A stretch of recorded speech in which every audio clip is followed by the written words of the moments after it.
Sir ఇక్కడ తెలంగాణలో BRS పరిస్థితి చూసుకుంటే అందరూ కూడా ఎమ్మెల్యేలు, ఎమ్మెల్సీలు అందరూ కూడా కాంగ్రెస్ పార్టీలోకి షిఫ్ట్ అయిపోతున్నారు సార్. అయితే ఇప్పటికే చాలా మంది షిఫ్ట్ అయ్యారు. ఇంకో 20 మంది ఎమ్మెల్యేలు కూడా షిఫ్ట్ అయ్యడానికి అవకాశం ఉంది అని అంటున్నారు. అసలు ఏంటి బీఆర్ఎస్ పరిస్థితి? ఖాళీ అయిపోతుందా? దాని ఉనికన్నా ఉంటుందా లేదా? మరి కేసీఆర్ గారు దీన్ని ఎలా ఫేస్ చేస్తారు సార్? కేసీఆర్కి లేదా బీఆర్ఎస్కి ఇది గడ్డు కాలమే. ఎందుకంటే ముందు పార్టీని నిలబెట్టుకోవడం అనేది చాలా టఫ్ అయిపోతుంది. రేవంత్ రెడ్డి చాలా దూకుడుగా ఉన్నాడు. ఆల్రెడీ ఇప్పటికీ మనకి కేసీఆర్కి 39 సీట్లు వస్తే అసెంబ్లీలో అందులో 7 పోయేసినాయి.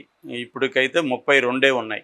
6 మంది ఏమో ఎమ్మెల్యేలు ఆల్రెడీ కాంగ్రెస్లో చేరిపోయారు. ఎంపీ ఎలక్షన్ల ముందు 3 ఎమ్మెల్యేలు దానం నాగేందర్, కడియం శ్రీహరి, తెల్లం వెంకట్రావు వీళ్ళు 3 ఎంపీ ఎలక్షన్ల ముందే కాంగ్రెస్లోకి వచ్చేశారు. ఎంపీ ఎలక్షన్ల తర్వాత రీసెంట్గా వచ్చిన వాళ్ళలో పోచారం శ్రీనివాసరెడ్డి, ఆయన శాసనసభ మాజీ స్పీకర్ అండ్ ఇప్పుడు ప్రజెంట్ ఎమ్మెల్యే, ఆయన వచ్చాడు. అట్లాగే జగిత్యాల ఎమ్మెల్యే సంజయ్ కుమార్ వచ్చాడు. అట్లాగే కాళే యాదయ్య, ఈ 3 కూడా ఈ మధ్య కాంగ్రెస్లో చేరారు. అంటే ఓవరాల్గా 6 మంది ఎమ్మెల్యేలు చేరిపోయారు. కంటోన్మెంట్ ఉప ఎన్నికల్లో కూడా బీఆర్ఎస్ ఓడిపోయింది కాబట్టి 7 మంది ఎమ్మెల్యేలు 39లో పోయారు. ఇప్పుడు ఉన్నది 32. ఈ 32లో కూడా ఇంకా దాదాపు 15 నుంచి 20 మంది దాకా వచ్చేస్తారని చెప్తున్నారు. అంటే రేవంత్ రెడ్డి ప్లాన్ ఏంటంటే దీన్ని మెర్జ్ చేసేయడం, బీఆర్ఎస్ని మెర్జ్ చేసేసే ఒక ప్లాన్లో ఉన్నాడు అసెంబ్లీలో. సో దానివల్ల బీఆర్ఎస్కి ప్రతిపక్ష హోదా కూడా లేకుండా పోతుంది, బలహీన పడిపోతుంది అనేది రేవంత్ రెడ్డి ప్లాన్. గతంలో ఇదే పద్ధతిలో కేసీఆర్ చేశాడు.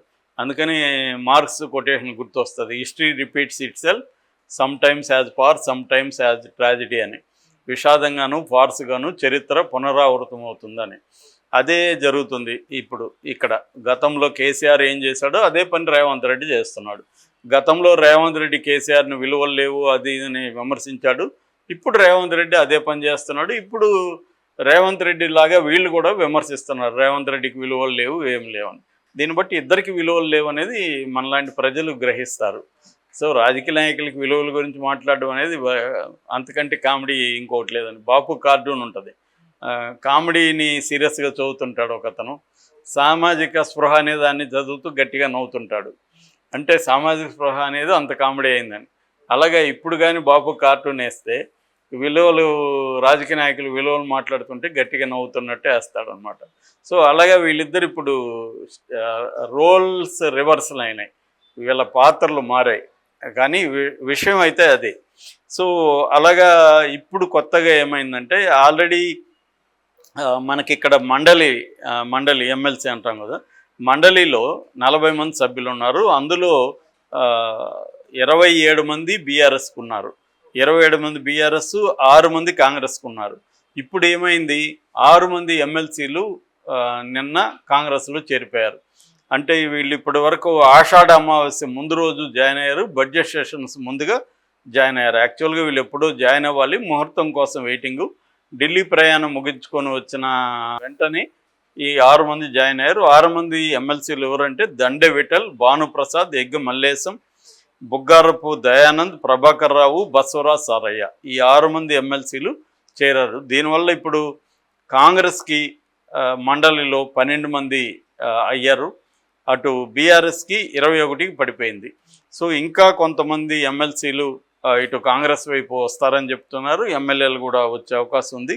ఓవరాల్గా తీసుకుంటే బీఆర్ఎస్ ఖాళీ అయ్యే పరిస్థితి కనబడుతుంది. ఆల్రెడీ కేకే వాళ్ళ అమ్మాయి విజయలక్ష్మి గతంలోనే జాయిన్ అయింది, కేకే కూడా నేను జాయిన్ అయ్యాడు. రాజ్యసభ సభ్యత్వాన్ని కూడా ఆయన రిజైన్ చేశాడు. ఎందుకంటే నేను ఇది బీఆర్ఎస్ నుంచి తీసుకున్నాను, బీఆర్ఎస్ నుంచి ఇప్పుడు కాంగ్రెస్లోకి వెళ్తున్నాను. కాంగ్రెస్లో ఆయనకి మంచి పదవి దొరికే అవకాశం ఉంది. సో అంటే నిజానికి కేసీఆర్ చాలామందికి చాలా చేశాడు. ఇప్పుడు కేకే లాంటి వాళ్ళకి బ్రహ్మాండంగా ఆయన చూసుకున్నాడు. ఎక్కడికి వెళ్ళినా కేకేని వెంట పెట్టుకోవడం, వెళ్ళడం, ఆయన ఒక పెద్దన్నలాగా కేకేని డీల్ చేయడం, ఇవన్నీ చేశాడు. కానీ అట్లాంటి వాళ్ళు కూడా ఇవాళ నిలవలేదు.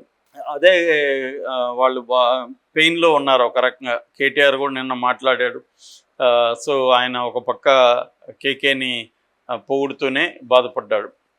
అంటే క్లియర్గా ఒకప్పుడు వీళ్ళు ఉపయోగించిన మెథడ్స్ ఏవైతే ఉన్నాయో అదే మెథడ్స్ని రేవంత్ రెడ్డి రివర్స్లో వాళ్ళ మీద ఉపయోగిస్తున్నారు. అంటే గతంలో శత్రువు వేసిన ఆయుధాలంతా దాచుకొని ఇదే ఆయుధాలని మళ్ళీ శత్రువు మీద ఉపయోగిస్తున్నట్టుగా రేవంత్ రెడ్డి చేస్తున్నాడు. రేవంత్ రెడ్డి లాజిక్ మీరు గతంలో విమర్శించారు కదా, ఇలా ఎందుకు చేస్తున్నారంటే ఆయన లాజిక్ ఆయన చెప్తున్నాడు. ఆయన ఏమంటున్నాడు, మా ప్రభుత్వాన్ని కూలగొట్టడానికి వీళ్ళు డే 1 నుంచి ప్లాన్ చేస్తున్నారు, నేను వాళ్ళని లాక్కుపోతే నా ఎమ్మెల్యేలను వాళ్ళు లాక్కునే అవకాశం ఉంది, దానివల్ల నా ప్రభుత్వం కూలిపోయే అవకాశం ఉంది, దాన్ని నేను ఇవ్వదలుచుకోలేదు, అందుకని నేను రివర్స్ స్ట్రాటజీలో వెళ్తున్నాను అనేది ఆయన చెప్తున్నాడు. ఆయన పాయింట్ ఆఫ్ వ్యూలో అది కరెక్టే. ఎందుకంటే వీళ్ళు రేవంత్ రెడ్డి సీఎంగా ప్రమాణ స్వీకారం చేసిన సెకండ్ డే నుంచే ఈ ప్రభుత్వం కూలిపోతుందని మాట్లాడుతున్నారు అందరూ. ఈవెన్ కేసీఆర్ స్వయంగా కూలిపోతుందని మాట్లాడాడు. సో అది కరెక్ట్ కాదు కదా. ఎందుకంటే ప్రజలు ఎన్నుకున్న ప్రభుత్వం కూలిపోతుందని మాట్లాడడం, కూల్చేస్తామని మాట్లాడడం అంటే అర్థమేమి? యాక్చువల్గా అది మరీ మెజారిటీ కూడా లేదు.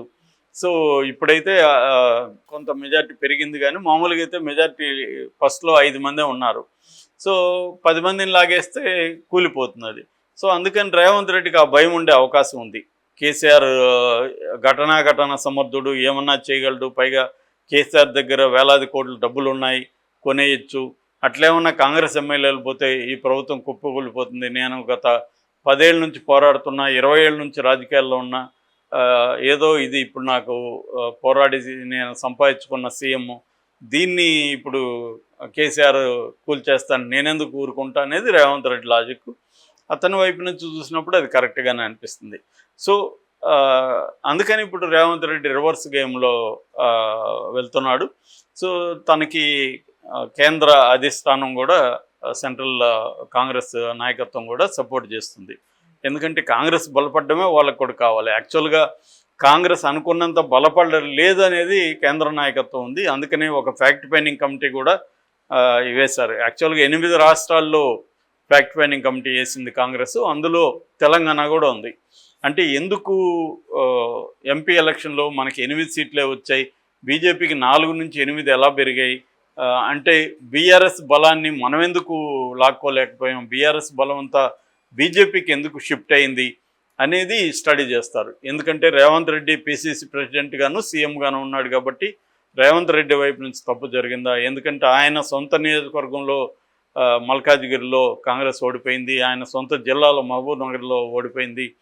సో రేవంత్ రెడ్డి తగిన ఎఫర్ట్ పెట్టలేదా అన్నది కూడా ఉంది. కానీ రేవంత్ రెడ్డికి ఆల్టర్నేటివ్ ఎవరు లేరు ఇప్పుడు కాంగ్రెస్కి. రేవంత్ రెడ్డి ఒకవేళ ఆయన తగినంతగా అనుకున్నంతగా పెర్ఫార్మెన్స్ చేయకపోయినా, పెర్ఫార్మెన్స్ చేయమని ఆయన అడగాలి తప్ప ఆయన్ని ఇప్పుడు పక్కన పెట్టే పరిస్థితి కాంగ్రెస్కి లేదు. కాబట్టి రేవంత్ రెడ్డికి అయితే ఇప్పుడు డోకా లేదు. కానీ రేవంత్ రెడ్డికి కూడా ఒక ప్రెజర్ అయితే ఉంటుంది. ఎందుకంటే ఎమ్మెల్యే ఎలక్షన్లతో పోలిస్తే ఎంపీ ఎలక్షన్లో బలహీనపడింది కాంగ్రెస్. అంటే రేవంత్ రెడ్డి పెర్ఫార్మెన్స్ అనేది ఖచ్చితంగా మైనస్ మార్కులు పడతాయి. దానివల్ల ఇప్పటికిప్పుడు ఆయనకి డేంజర్ లేకపోయినా ఒక ప్రెజర్ అయితే ఆయన మీద ఉంటుంది. అందుకని ఇప్పుడు రేవంత్ రెడ్డి ఏంటంటే నెక్స్ట్ స్థానిక ఎన్నికల్లో నిరూపించుకోవాల్సి ఉంటుంది. సో స్థానిక ఎన్నికల్లో నిరూపించుకోవాలంటే బీఆర్ఎస్ బలాన్ని తను లాక్కోవాలి, బీజేపీకి వెళ్లకుండా చూసుకోవాలి. అది ప్రధానంగా రేవంత్ రెడ్డి ముందున్న స్ట్రాటజీ. అందుకని బీఆర్ఎస్ని వీలైనంతగా బలహీనం చేసి, అసెంబ్లీలో బీఆర్ఎస్ లేకుండా చేసి, బీఆర్ఎస్ బలగాలన్నింటినీ తన వైపు తిప్పుకోగలిగితే బీజేపీని సమర్థవంతంగా ఎదుర్కోవచ్చు. అది రేవంత్ రెడ్డికి ఉన్న ప్లాన్. అయితే దీనికి కేసీఆర్ దగ్గర ఉన్న కౌంటర్ స్ట్రాటజీ ఏంటి అని చూసినప్పుడు ఇప్పటికిప్పుడు మనకేం కౌంటర్ స్ట్రాటజీ కనిపించట్లేదు. ఎందుకంటే కేసీఆర్కి అన్ని వైపుల నుంచి సమస్యలే. ఒక పక్క కూతురు ఇప్పుడు 100 రోజుల పైన దాటిపోయింది, 110 రోజులు అయింది, జైల్లో ఉంది. ఆమెకి ఇప్పుడిప్పుడు బెయిల్ వచ్చే అవకాశం లేదు. హైకోర్టు కూడా బెయిల్ రిజెక్ట్ చేసింది. ఇంకా సుప్రీంకోర్టుకి వెళ్ళాలి. సుప్రీంకోర్టులో మళ్ళీ ఎప్పుడు అది జరుగుతుందో తెలీదు. సుప్రీంకోర్టు కూడా రిజెక్ట్ చేస్తే ఇంకా వేరే మార్గం లేదు. ఒకటేమో అప్రూవర్గా మారిపోవాలి. సో ఆల్రెడీ నేను అప్రూవర్గా మారిపోతానని ఆమె చెప్తుందని చెప్తున్నారు. ఎందుకంటే జైల్లో ఎక్కువ కాలం ఆమె ఉండడం కష్టం. ఆమెకు ఒక లైఫ్ స్టైల్ ఇక్కడ అలవాటు అయిపోయింది. ఈ లైఫ్ స్టైల్ వెళ్ళి జైల్లో ఖచ్చితంగా ఇబ్బందులు ఉంటుంది. ఎందుకంటే మిగతా 2 మహిళా ఖైదీలతో ఉండాలి. సో ఆ మహిళా ఖైదీలు ఎలాంటి వాళ్ళు, వాళ్ళకి ఎలాంటి ఆరోగ్య సమస్యలు ఉన్నాయి, ఇవన్నీ ప్రాబ్లమ్సే. సో వీటిలో నుంచి ఆమె జైల్లో ఎక్కువ కాలం ఉండలేదు. సో అప్రూవర్గా మారితేమో కేసీఆర్ పరువు ఇబ్బంది అవుతుంది. సో ఈ లోపల కేసులు చుట్టుకుంటున్నాయి, కోర్టులు కూడా కేసీఆర్కి యాంటీగానే బిహేవ్ చేస్తున్నారు. సో ఈ క్రమంలో కేసీఆర్కి ఇటు పొలిటికల్గా లీగల్గా అన్ని వైపుల నుంచి ఇబ్బందులే. రెండోది ఆరోగ్యం కూడా అంత గొప్పగా లేదు.